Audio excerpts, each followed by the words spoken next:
नमस्कार दोस्तों, आज कक्षा 9 में हम पढ़ेंगे ये जो हमारे परमाणु के मूलकण होते हैं जिन्हें हम इलेक्ट्रॉन, प्रोटॉन और न्यूट्रॉन के नाम से जानते हैं।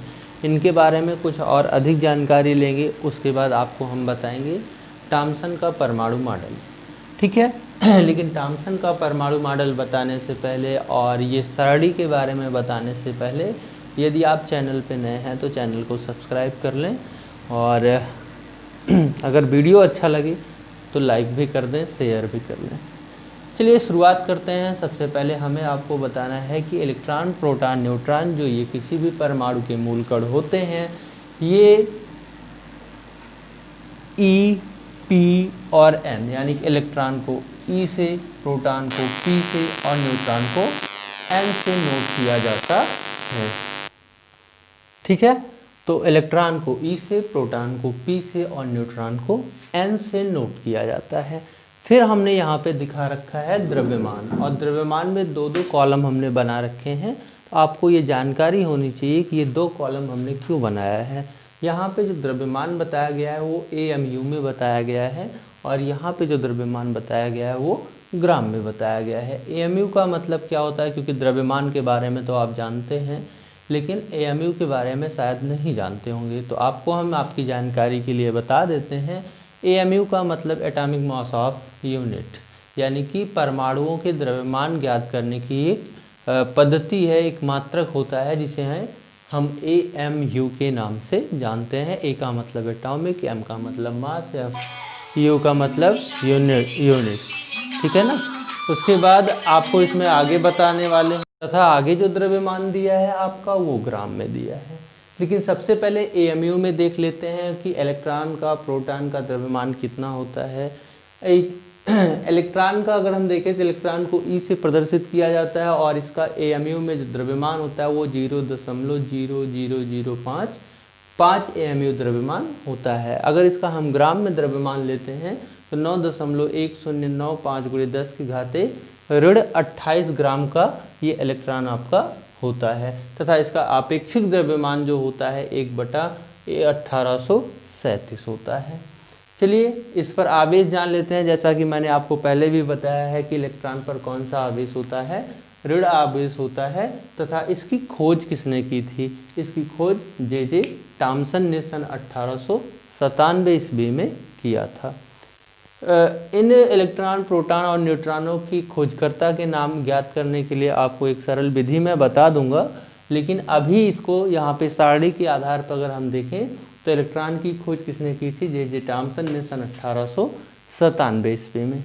अगला हमारा है प्रोटॉन। प्रोटॉन को हम किससे नोट करते हैं, P से नोट करते हैं, और इसका AMU में जो द्रव्यमान होता है 1.00728 AMU होता है, तथा ग्राम में अगर हम देखें तो 1.6726 × 10 की घाते ऋण 24 ग्राम का ये होता है, तथा इसका जो आपेक्षिक द्रव्यमान है वो 1 होता है, और इस पर प्रोटॉन पर कौन सा आवेश होता है, धन आवेश होता है। तथा इसकी खोज किसने की थी, सन 1919 में रदरफोर्ड ने इसकी खोज की थी। अगला हमारा न्यूट्रॉन। न्यूट्रॉन को N से नोट करते हैं, जिसका AMU में द्रव्यमान 1.00867 AMU होता है, तथा ग्राम में अगर देखें तो 1.6750 × 10 की घाते 24 ग्राम का होता है, और आपेक्षिक जो द्रव्यमान है वो 1। लेकिन आपको बता दें कि न्यूट्रॉन पर कोई आवेश नहीं होता, ये विद्युत उदासीन होते हैं। इनकी खोज किसने की थी, सन 1932 में चैडविक ने इसकी खोज की थी। आइए आगे की बातें जानते हैं। जैसे कि मैंने आपको कहा कि आगे आपको जो बताना है वो थॉमसन का परमाणु मॉडल है। थॉमसन के परमाणु मॉडल को हम खरबूजे टाइप का मॉडल भी कह सकते हैं, या खरबूजा मॉडल भी कह सकते हैं। लेकिन उससे पहले आपको हम ये बताना चाहते हैं कि जो इलेक्ट्रॉन, प्रोटॉन और न्यूट्रॉन की खोज और इनके खोजकर्ता का नाम हमें याद करना हो तो हम याद कर सकते हैं ईटा पर नाचे। ईटा पर नाचे। ई से इलेक्ट्रॉन, टा से थॉमसन, यानी कि इलेक्ट्रॉन की खोज किसने की थी, थॉमसन ने। पर से पा से प्रोटॉन और आर से रदरफोर्ड। पा से क्या हो जाएगा, प्रोटॉन, और आर से हो जाएगा रदरफोर्ड, यानी कि प्रोटॉन की खोज किसने की थी, रदरफोर्ड। ना से न्यूट्रॉन हो जाएगा और चे से क्या हो जाएगा, चैडविक हो जाएगा, यानी कि न्यूट्रॉन की खोज किसने की थी, चैडविक ने की थी। तो इस प्रकार हम इसकी खोजकर्ता और इसके नाम को आसानी से याद कर सकते हैं कि किस चीज़ की खोज किसने की थी। तो ईटा पर नाचे की सहायता से हमारा ये आंसर बहुत आसानी से हमें प्राप्त हो सकता है। चलिए आगे देखते हैं। जैसे कि मैंने कहा थॉमसन का परमाणु बादल, जो जे थॉमसन थे, यह सन 1904 में परमाणु का एक मॉडल प्रस्तुत किया। इस मॉडल में तरबूज मॉडल भी कहते हैं, जैसा कि मैंने आपको बताया। इसके अनुसार परमाणु जो होते हैं, परमाणु इलेक्ट्रॉन तथा धन आवेशित द्रव्य से मिलकर बना होता है। इनका कहना था कि कोई भी परमाणु जो है वो इलेक्ट्रॉन तथा धन आवेशित द्रव्य से मिलकर बना होता है और परमाणु गोलाकार, अति सूक्ष्म तथा विद्युत उदासीन कण होता है। इनका कहना था कि कोई भी परमाणु जो होता है वो गोलाकार होता है तथा विद्युत उदासीन होता है, और इसमें कौन कौन होते हैं, इलेक्ट्रॉन और धनावेश, दो लोग होते हैं। इलेक्ट्रॉन होता है और धनावेश होता है, और वो उसका आकार कैसा होता है, गोलाकार होता है, तथा जो इलेक्ट्रॉन होते हैं वो तरबूज के बीज की तरह इसमें जगह जगह धंसे होते हैं, ऐसे। ठीक है ना। तो इसे हम क्या कहते हैं, थॉमसन का परमाणु मॉडल कहते हैं। फिर लेकिन ये बहुत दिन तक इसकी सत्यता नहीं हो पाई। कुछ दिन बाद दूसरे वैज्ञानिक आए, उन्होंने कुछ प्रयोग किए और उस प्रयोग के आधार पर उन्होंने समझाया कि जो थॉमसन का जो परमाणु मॉडल था वो गलत था। ऐसा कुछ नहीं था कि जो हमारे परमाणु होते हैं वो गोलाकार होते हैं और इलेक्ट्रॉन तथा धन आवेश से मिलकर बने होते हैं, और जो इलेक्ट्रॉन होता है वो तरबूज की बीज की तरह जगह जगह धंसा होता है, और जो हमारा परमाणु है वो उदासीन होता है। तो उनका ये बात तो उनकी सत्य थी कि कोई किसी भी पदार्थ का जो परमाणु होता है वो उदासीन होता है, लेकिन और जो सारी बातें उन्होंने बताई कि परमाणु का आकार गोलाकार होता है, उसमें इलेक्ट्रॉन और धनावेश से मिलकर बना होता था, ये बात उनकी गलत थी। इसको सिद्ध करने के लिए डॉक्टर जो रदरफोर्ड थे, रदरफोर्ड है ना,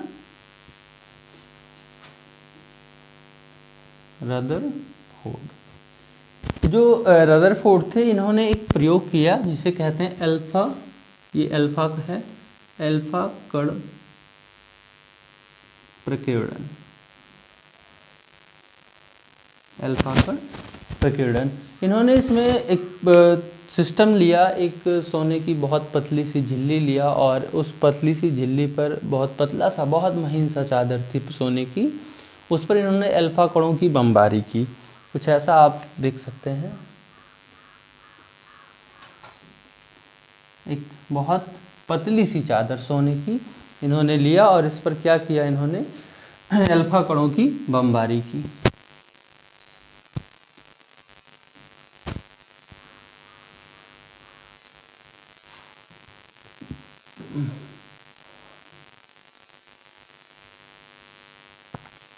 ये सब कौन है भाई, अल्फा कण हैं,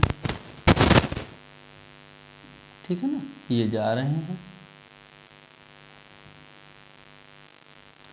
तो उन्होंने क्या देखा कि कुछ अल्फा कण तो सीधा निकल जाते हैं और कुछ मुड़ जाते हैं और कुछ अल्फा कण वापस आ जाते हैं, जैसे ये आप दिखा सकते हैं यहाँ पे, ऐसे निकल जाते थे ये, और पूरा कर दो इसे, कोई दिक्कत नहीं है ये, और कुछ अल्फा कण ऐसे मुड़ जाते थे।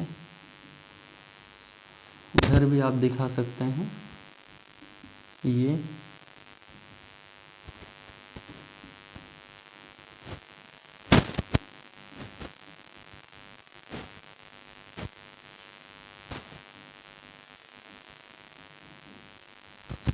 और कुछ जो थे वो टकरा करके वापस लौट गए, यानी कि कुछ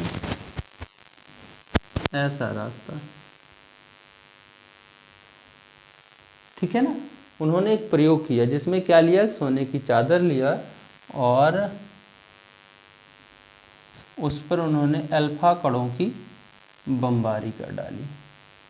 जब अल्फा कणों की बमबारी की तो उन्होंने क्या देखा कि अल्फा कण कुछ तो सीधा निकल गए चादर को पार करके, और कुछ अल्फा कण क्या हुए, मुड़ गए, और कुछ बीच से टकरा करके वापस चले आए।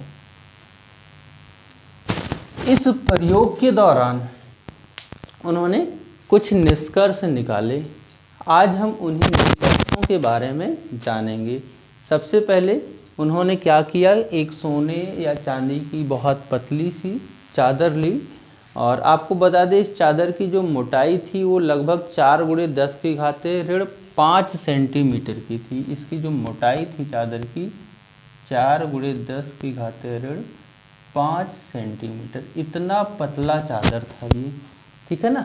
इस चादर पर इन्होंने क्या किया, अल्फा कणों की बमबारी की, इस पर ढेर सारे अल्फा कण को डाला, और जब अल्फा कणों को इन्होंने डाला तो क्या देखा कि कुछ अल्फा कण सीधा निकल जाते हैं, कुछ मुड़ जाते हैं, और कुछ वापस लौट आते हैं। तो देखा इन्होंने क्या कि ज़्यादा से ज़्यादा अल्फा कण पन्नी को पार करके सीधा निकल जाते हैं। अर्थात इस बात से इस चीज़ की सिद्धि हुई कि किसी भी परमाणु का जो अधिकांश भाग होता है वो खाली होता है। क्या सिद्ध हुआ इस बात से कि किसी भी परमाणु का जो अधिकांश भाग है वो खाली होता है। किस बात से सिद्ध हुआ कि ज़्यादा से ज़्यादा जो अल्फा कण थे वो धातु की पन्नी को पार करके निकल जाते थे।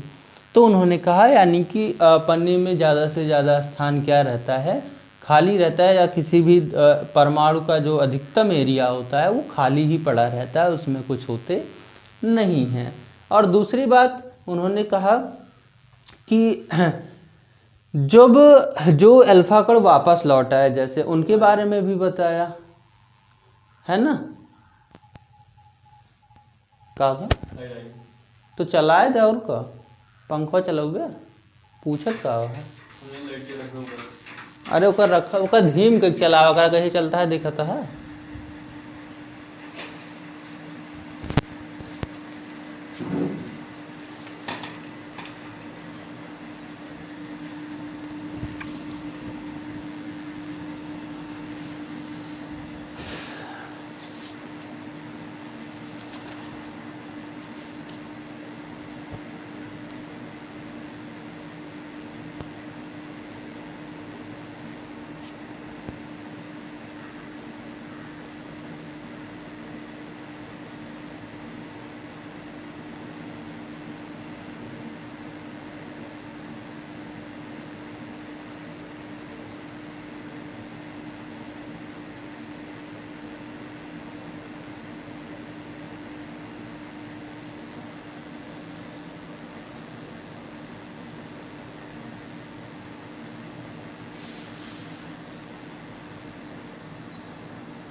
पहला तो कंफर्म हो गया कि यदि अधिकतम अल्फा कण बाहर चले जा रहे हैं, इससे ये पता चला कि किसी भी परमाणु का अधिकतम भाग क्या होता है, खाली होता है।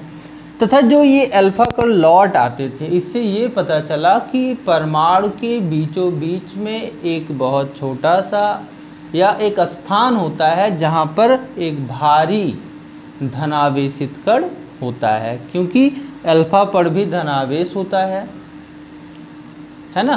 तो यहाँ पे क्या हुआ कि ये जाता है और भारी धनावेश कण से टकराता है और वापस लौट आता है, यानी कि जो अल्फा कण वापस लौट आए, इससे इस बात की पुष्टि हुई कि किसी भी परमाणु के बीचों बीच में एक छोटा सा स्थान होता है जहाँ पर भारी धनावेशित कण पाए जाते हैं।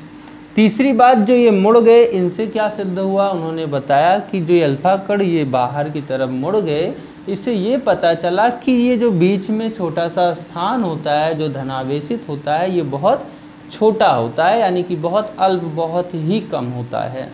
और इस छोटे से स्थान को हम क्या कहते हैं, नाभिक कहते हैं। क्या कहते हैं भाई, नाभिक। तो 3 बातों का निष्कर्ष उन्होंने निकाला रदरफोर्ड ने, और उन्हीं बातों को आप अच्छे से लर्न करिएगा, राइट करिएगा, फिर आगे आपको बताएंगे कि ये जो नाभिक है इसका आकार कितना होता है। धन्यवाद।